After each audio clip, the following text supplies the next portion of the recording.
सभी साथियों को नवोदय और जय भीम मित्रों। देश में इस समय एसआईआर 2026 का कार्य बड़ी तेजी से प्रगति के साथ चल रहा है और ये राजस्थान में भी प्रारंभ कर दिया गया है और इसका जो समय डेडलाइन है वो 8 दिसंबर तय की गई है। एसआईआर का जो उद्देश्य है वो यही है कि देश के अंदर जो भी वास्तविक मतदाता है वो अपने मतदान का सही उपयोग कर सके।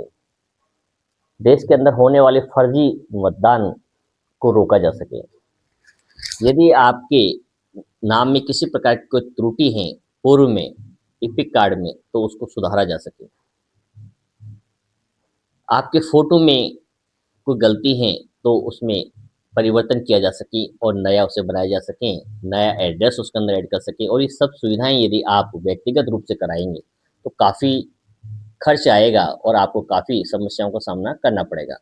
लेकिन ये आज निर्वाचन आयोग के द्वारा घर बैठे आपकी सुविधाएं उपलब्ध कराई गई हैं और आपसे के जो संबंधित बीएलओ है वो आप तक एनिमेशन फॉर्म लेकर के प्रिंटेड जो पूर्व में आपके निर्वाचन आयोग के पास हैं उसे आप तक पहुंचा रहे हैं। आपको उसके अंदर लेटेस्ट नया फोटो सबमिट करना है, चिपकाना है।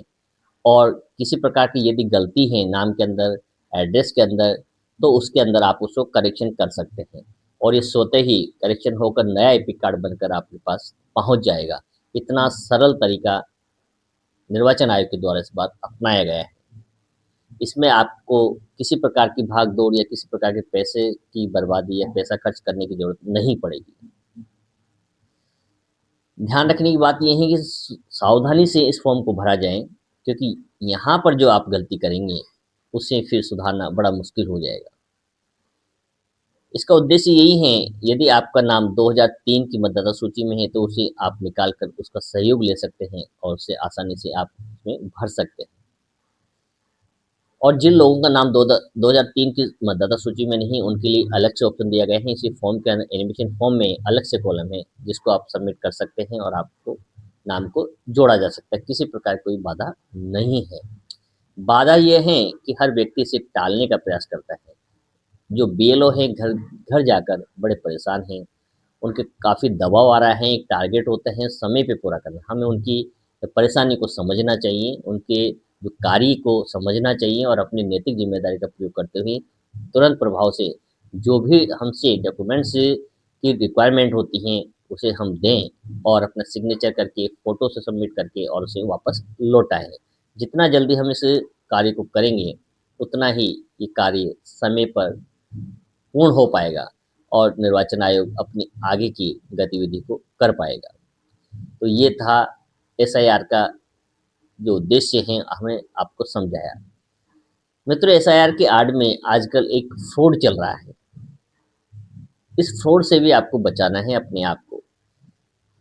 आप सबसे पहले आपके संबंधी जो बीएलओ है उसके मोबाइल नंबर को अपने फ़ोन के अंदर उनके नाम से सेव रखें, जिससे अनावश्यक कोई भी अननोन नंबर आपके पास आकर या अननोन फ़ोन नंबर से कोई कॉल करके आपसे किसी प्रकार की ओटीपी ना मांगे।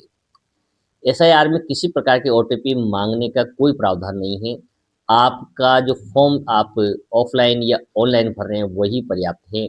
आपसे किसी प्रकार की ओटीपी नहीं मांगी जाएगी।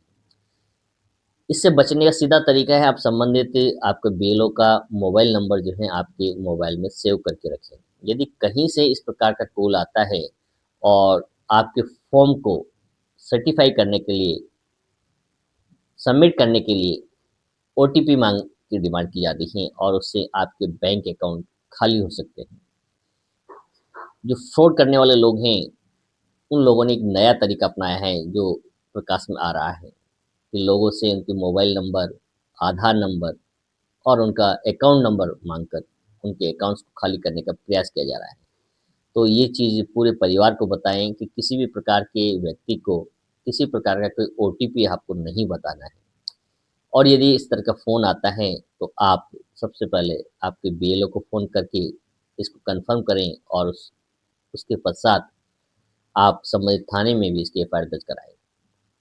क्योंकि आपकी सतर्कता ही आपको भी बचाती है और आपके समाज के जो अन्य लोग हैं, जो इस फ्रॉड के शिकंजे में आ सकते हैं, उन्हें भी बचाया जा सकता है।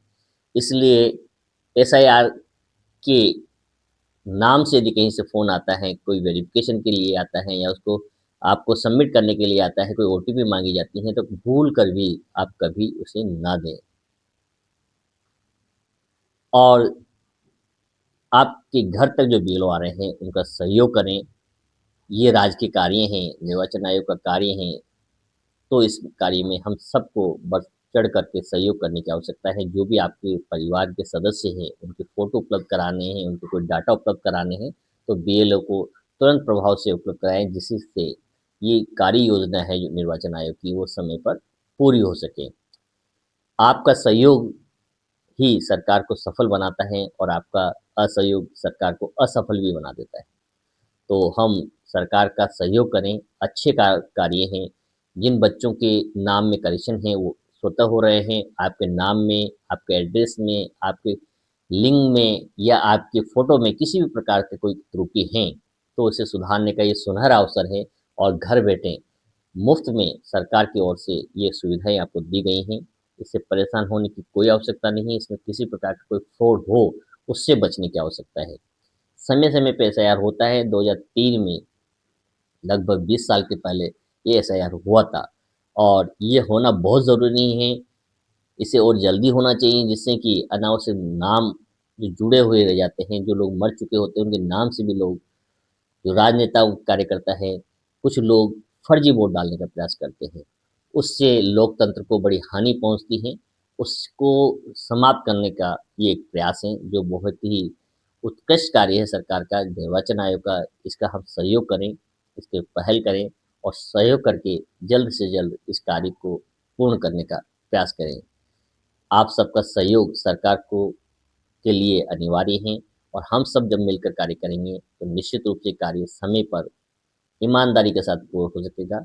इसी के साथ आप स्वयं भी सतर्क रहें और अपने परिवारजनों को भी सतर्क रखें कि किसी प्रकार के एसआईआर के नाम पर यदि कोई ओटीपी या कोई नंबर माँगा जाता है, तो आप उसे ना दें और अपने क्षेत्र का जो बीएलओ हैं, उनके मोबाइल नंबर को अपने मोबाइल में नाम से सेव करके रखें और उनसे संपर्क करके इस प्रकार की कोई गलती होती है या कोई नंबर माँगा जाता है, तो उससे आप संपर्क करके कन्फर्म कर सकते हैं।